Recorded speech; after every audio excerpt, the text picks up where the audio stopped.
Terima kasih atas kesempatan yang diberikan. Perkenalkan, kami kelompok 2 akan menjelaskan mengenai Pancasila dalam konteks sejarah perjuangan bangsa Indonesia. Kami sendiri terdiri atas 9 anggota, yaitu Cristiano Montolalu, Sri Carlina Galingging, Cecilia Angel Aruperes, Ignatius Van Ripemba, Kanaya Lukas, Pasca Nadeag, Patricia Deborah Poluan, Meiva Georgia Tumboimbela, dan saya sendiri sebagai ketua kelompok Reynal Febrian Kusoy. Pancasila dalam konteks sejarah perjuangan bangsa Indonesia. Saya akan membawakan bagian A mengenai pengantar. Segala puji syukur kami panjatkan kepada Tuhan Yang Maha Esa atas segala perlindungan dan kemurahannya kami dapat menyelesaikan presentasi materi ini. Perlu kita ketahui bahwa bangsa Indonesia diawali dengan segala proses sejarah yang sangat panjang sejak zaman Kerajaan Kutai, Kerajaan Sriwijaya dan Kerajaan Majapahit sampai datangnya bangsa lain yang menjajah serta menguasai bangsa Indonesia. Beratus-ratus tahun bangsa Indonesia dijajah.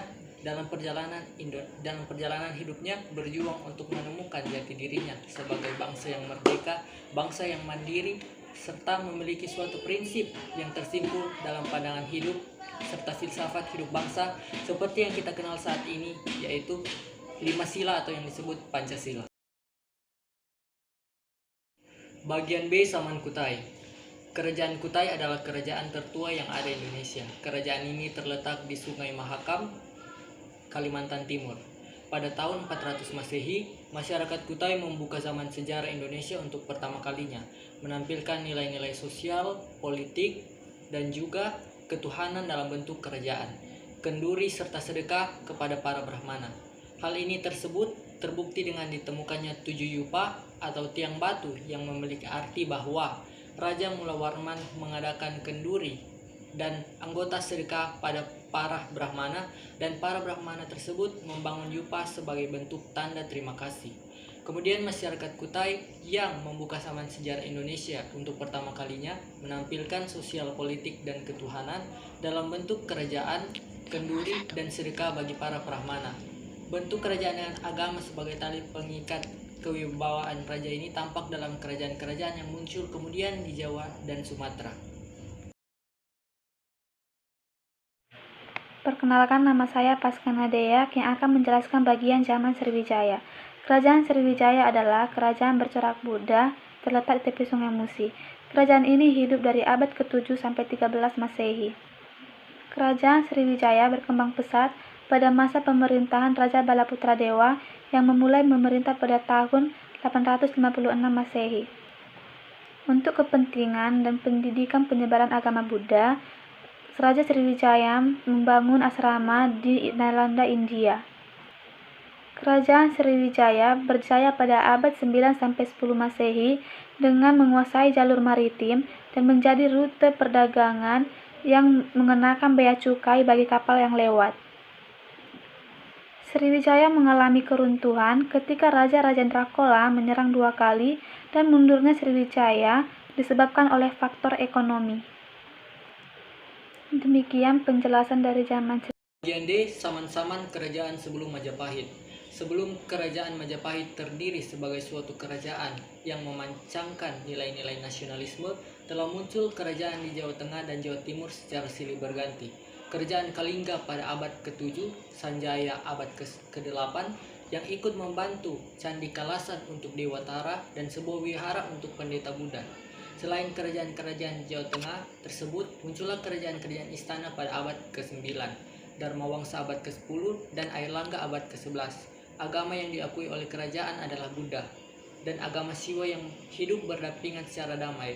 Raja Airlangga memiliki sikap toleransi dalam beragama yang menunjukkan betapa adanya nilai ketuhanan seperti dalam sila pertama. Saya Sri Carlina Galingging akan menjelaskan bagian E, yaitu Kerajaan Majapahit. Kerajaan Majapahit telah didirikan pada tahun 1293 oleh Raden Wijaya yang bercorak agama Hindu-Buddha. Istilah Pancasila juga telah ditemukan pada Kerajaan Majapahit yang tertuang pada Kitab Negara Kertagama, karangan Empu Prapanca, dan Kitab Sutasoma. Kerajaan Majapahit juga telah menerapkan nilai-nilai Pancasila, yaitu sila pertama, kebersamaan dalam beragama, yang kedua, menjalin kerjasama dengan kerajaan lain, yang ketiga, terwujudnya persatuan kerajaan, yang keempat, adanya musyawarah dengan penasihat raja, yang kelima yaitu kemakmuran dan kesejahteraan penduduk kerajaan. Bagian F, zaman penjajahan. Setelah Majapahit runtuh pada abad ke-16, maka berkembanglah agama Islam dan kerajaan Islam seperti Demak dan mulailah berdatangan orang Eropa yang ingin mencari rempah-rempah. Pada awalnya bangsa Portugis berdagang, namun lama-kelamaan mulai menunjukkan peranannya dalam bidang perdagangan. Pada akhir abad ke-16, bangsa Belanda datang ke Indonesia dengan mendirikan suatu perkumpulan yang bernama VOC atau Verenigde Oost-Indische Compagnie. Tujuan pendirian VOC adalah menghilangkan persaingan yang akan merugikan Belanda, menyatukan tenaga untuk menghadapi saingan dari bangsa Portugis, mencari keuntungan sebesar-besarnya untuk membiayai perang Spanyol. Adapun hak-hak khusus yang diberikan kepada VOC yaitu melawan hak monopoli, hak mengadakan perjanjian dengan raja atau penguasa setempat, hak membentuk pasukan militer, mendirikan benteng, dan mengumumkan perang. Saya Mifajur Jatumaimela akan menjelaskan bagian G tentang Kebangkitan Nasional. Kebangkitan Nasional Indonesia adalah periode pada paruh abad ke-20 di mana rakyat Indonesia mulai menumbuhkan rasa kesadaran sebagai orang Indonesia. Masa ini diperingati pada tanggal 20 Mei. Tokoh-tokoh yang mempelopori Kebangkitan Nasional antara lain 1. Suetomo, 2. Dr. Cipto Mangunkusumo, 3. Raden Mas Soewardi Soejaningrat, 4. Dr. Dwes Dengker. Faktor-faktor pendorong kebangkitan nasional terbagi dua. Yang pertama, faktor internal, yakni penderitaan rakyat yang berkepanjangan akibat penjajahan. Yang kedua, faktor eksternal, yakni timbulnya paham-paham baru, yaitu paham nasionalisme, liberalisme, dan sosialisme. Nama saya Patricia Poluan. Pada saat ini saya akan menjelaskan materi tentang zaman penjajahan Jepang. Pada tanggal 29 April 1945, bersamaan dengan ulang tahun Kaisar Jepang, penjajah Jepang akan memberikan kemerdekaan kepada bangsa Indonesia, yaitu janji kedua pemerintah Jepang berupa kemerdekaan tanpa syarat. Janji ini diberikan karena Jepang terdesak oleh tentara sekutu. Bangsa Indonesia diperbolehkan memperjuangkan kemerdekaannya, dan untuk mendapatkan simpati dan dukungan bangsa Indonesia, maka Jepang menganjurkan untuk membentuk suatu badan yang bertugas menyelidiki usaha-usaha persiapan kemerdekaan, yaitu BPUPKI atau Dokuritsu Zumbi Tyosakai. Pada hari itu juga diumumkan sebagai ketua Dr. KRT Rajiman Widyodiningrat, yang kemudian mengusulkan agenda pada sidang BPUPKI adalah membahas tentang dasar negara. Sidang pertama, Badan Penyelidik Usaha-Usaha Persiapan Kemerdekaan Indonesia BPUPKI dimulai pada tanggal 29 Mei 1945. Dr. Rajiman Widyodiningrat selaku ketua membacakan pidato berisi hal-hal yang menjadi pembahasan. Sidang BPUPKI yang pertama membahas tentang yang pertama dasar negara, kedua undang-undang dasar, ketiga prinsip-prinsip perekonomian nasional, yang keempat prinsip-prinsip pertahanan dan keamanan nasional. Ada 3 tokoh yang mengusulkan rumusan dasar negara. Yang pertama, Insinyur Soekarno, yang kedua, Prof. Muhammad Yamin, yang ketiga, Prof. Supomo. Nama saya Kanaya, saya akan menjelaskan bagian J, sidang BPUPKI kedua. Sidang BPUPKI kedua dilaksanakan pada tanggal 10-16 Juli 1945. Sidang ini dibuka dengan agenda pembacaan 2 laporan Soekarno, yaitu yang pertama, hasil inventuarisasi usul dan pendapat anggota BPUPKI, dan yang kedua, usaha mencari jalan tengah atas perbedaan pandangan golongan Islam dan golongan nasionalis. Isi sidang BPUPKI kedua ada 3 agenda sidang, yaitu yang pertama rancangan undang-undang dasar, yang kedua rancangan bentuk negara, wilayah negara dan kewarganegaraan, Dan yang ketiga, susunan pemerintahan, unitarisme, dan federalisme. Sidang lanjutan pada tanggal 11 Juli 1945 ada perdebatan soal piagam Jakarta.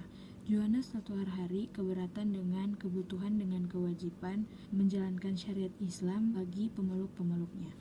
Ia mengingatkan ini bisa mengancam penganut agama lain dan adat istiadat. Menanggapi ini, Agus Salim menjamin masalah ini bisa diselesaikan dengan baik. Kemudian KH Wahid Hasyim mengatakan pemaksaan syariat kepada penganut Islam tak akan terjadi karena ada prinsip permusyawaratan. Akhir sidang BPU PKI pada tanggal 16 Juli 1945, BPU PKI menyetujui Undang-Undang Dasar Negara. Rancangannya memuat pernyataan Indonesia Merdeka, pembukaan yang membuat Pancasila, batang tubuh Undang-Undang Dasar Negara yang tersusun atas pasal-pasal. Saya Ignatius Nadapemba akan menjelaskan bagian K mengenai proklamasi kemerdekaan dan sidang PPKI. Proklamasi Kemerdekaan Negara Republik Indonesia tanggal 17 Agustus 1945 memiliki makna penting bagi bangsa Indonesia, yaitu Proklamasi Kemerdekaan 17 Agustus 1945 sebagai titik puncak perjuangan bangsa Indonesia, sebagai sumber lahirnya Republik Indonesia, dan merupakan norma pertama dari tata hukum Indonesia. Yang berikutnya, sidang PPKI. Rapat PPKI 18 Agustus 1945 adalah titik tolak kehidupan berbangsa. Para pendiri Republik berkompromi melahirkan kesepakatan agung. Keputusan paling penting Rapat PPKI 18 Agustus yakni mengesahkan Undang-Undang Dasar 1945 sebagai landasan konstitusional. Nama saya Cecilia Angel Alperez. Saya akan menjelaskan tentang masa setelah proklamasi kemerdekaan. Proklamasi kemerdekaan Indonesia memiliki dua pengertian, yaitu secara yuridis atau proklamasi merupakan saat tidak berlakunya tertib hukum kolonial dan saat mulai berlakunya tertib hukum nasional. Kemudian secara politis ideologis atau bangsa Indonesia terbebas dari bangsa asing dan memiliki kedaulatan untuk menentukan nasibnya sendiri dalam suatu negara proklamasi Republik Indonesia. Kemudian setelah proklamasi kemerdekaan 17 Agustus 1945, bangsa Indonesia masih menghadapi kekuatan sekutu, yaitu pemaksaan mengakui pemerintah NICA atau Netherlands Indian Civil Administration. Kemudian masyarakat harus melalui sejumlah pertempuran yang menjadi peristiwa penting setelah proklamasi kemerdekaan. Peristiwanya yaitu peristiwa di Surabaya, pertempuran Ambarawa, Bandung Lautan Api, dan pertempuran 5 hari di Semarang. Sekian dari presentasi kami, presentasi dari kelompok 2 mengenai Pancasila dalam konteks sejarah perjuangan bangsa Indonesia. Saya mewakili para anggota sebagai ketua kelompok mengucapkan banyak terima kasih.